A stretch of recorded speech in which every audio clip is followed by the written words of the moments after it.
And that land was the land of Canaan. Now, when they went into the land of Canaan, what were they supposed to do? Give me Deuteronomy 7 and start from the top.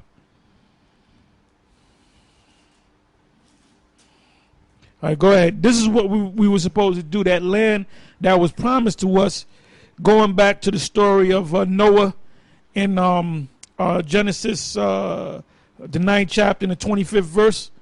Well, this is the fulfillment of that.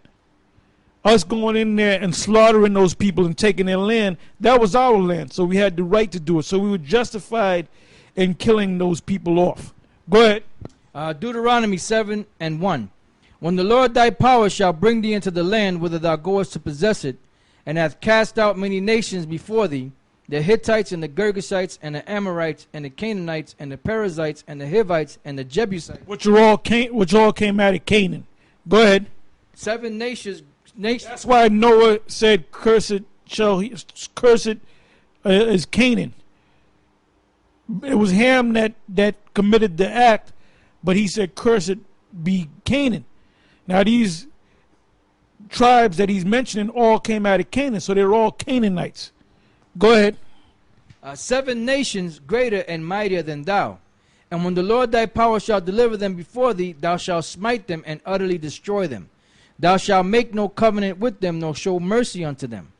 Neither shalt thou make marriages with them. Thy daughters thou shalt not give unto his son, nor his daughters shalt thou take unto thy son. For they will turn away thy son from following me, that they may serve other gods. So will the anger of the Lord be kindled against you, and destroy thee suddenly. But thus shall ye deal with them. You shall destroy their altars, and break down their images, and cut down their groves, and burn their graven images with fire. For thou art an holy people unto the Lord thy power. The Lord thy power has chosen thee to be a special people unto himself above all people that are upon the face of the earth. And that hasn't changed. Go ahead. The Lord did not set his love upon you, nor choose you, because you were more in number than any people. For you were the fewest of all people. But because the Lord loved you, and because he would keep the oath which he had sworn unto your fathers, hath the Lord brought you out with a mighty hand, and redeemed you out of the house of bondmen, from the hand of Pharaoh king of Egypt.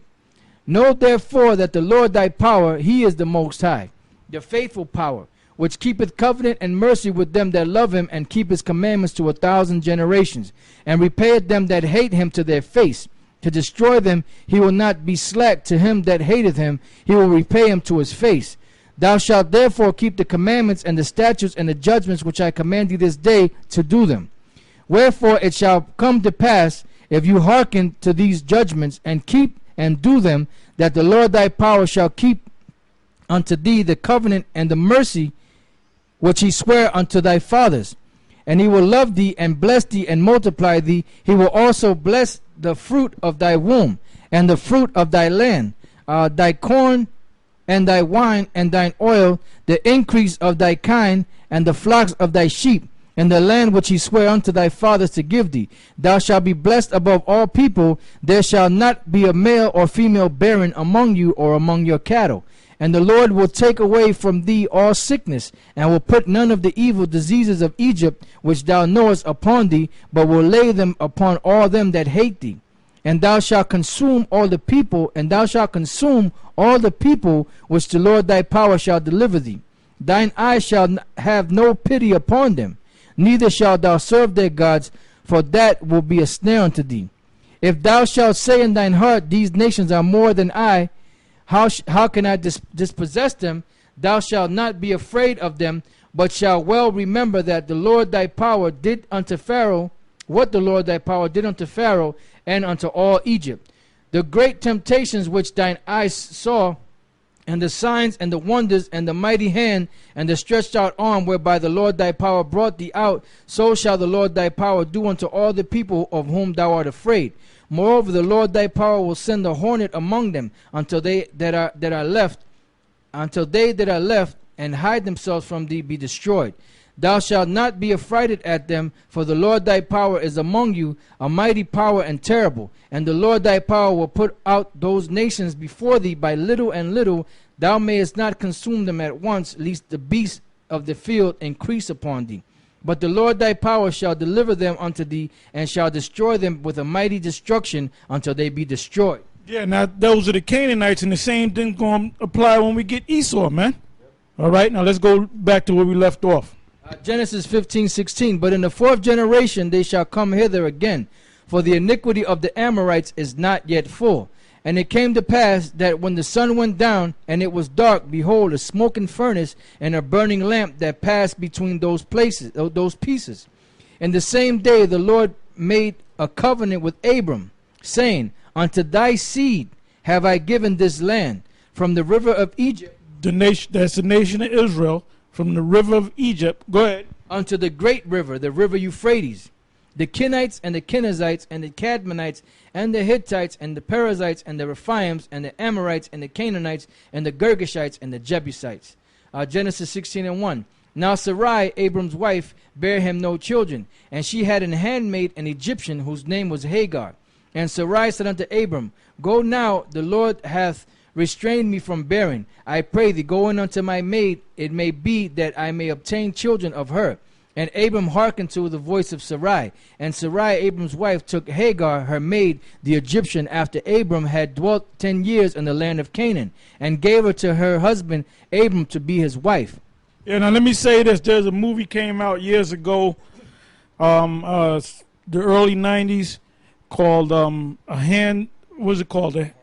Handmaid's Tale, starring Robert Duvall and Adrian Quinn, which was Anthony Quinn's son, and a couple other actors, prominent actors, Elizabeth McGovern, I think her name was, and it was basically dealing with that whole handmaiden thing, where if a woman couldn't, if she was of a high-ranking family in the society and she couldn't bear children, they would take they enslaved these women to find out if they were sterile, and the man of the house would lay with that woman just to bring seed to that house in the name of that man and his wife. So they got that idea from the scriptures, because Sarah was supposed to be barren, but she had women servants under her, and the man of the house would lay down with that woman servant to bear seed, not to Hagar, but to Sarah. All right? The woman of that household. Go ahead. It says, and he went in unto Hagar, and she conceived. And when she saw that she had conceived, her mistress was despised in her eyes. Now, in this society, if you did that and they found out about it, they'll arrest your ass and lock you up, which that shows you that this is not a God-fearing nation. This nation doesn't follow the Bible. The laws that they deal with the Constitution, and they deal with the United States Code and all these other different codes and statutes. They don't deal with the Bible, but yet they say they're a God-fearing nation. And like I said a couple of weeks ago, they had passed a law in New York that gays could be married. So basically, New York is basically another Sodom and Gomorrah. All right? All right, go ahead. It says, and Sarai said unto Abram, My wrong be upon thee. I have given my maid into thy bosom. And when she saw that she had conceived, I was despised in her eyes. Yeah, she got jealous, you know? She got jealous of the fact that this woman, first of all, her husband was popping this woman, her maid, and then she became pregnant.